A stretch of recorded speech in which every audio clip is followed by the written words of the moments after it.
একজন হিন্দু মেয়ে বলছেন যে বলুন নবাব, বলুন হজরত, হজরত মোহাম্মদ সাল্লাল্লাহু আলাইহি সাল্লাম আটার বস্তা কাঁধে নিয়ে নিয়ে মানুষের দুয়ারে দুয়ারে খাদ্য বিলিয়ে বেড়াতেন, এ কথা সত্য? তখন নবাব বলছেন সত্য।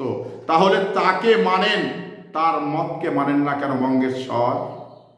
কাল পর্যন্ত জিনানা হাজতে আমি বন্দি ছিলাম, খিদা তৃষ্ণায় বুকের ছাতি ফেটে গেছে, আমাকে এক ফোঁটা পানি দেওয়া হয়নি।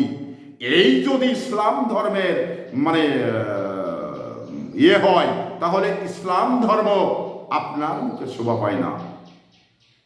তো কথাটা কেন বলছেন?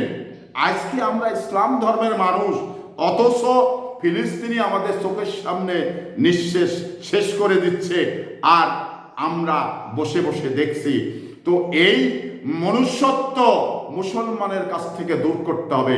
মুসলমান যদি মানুষকে ভালোবাসার মন্ত্র না থাকে, তাহলে মুসলমান বলে নিজেকে দাবি করা ভুল হবে।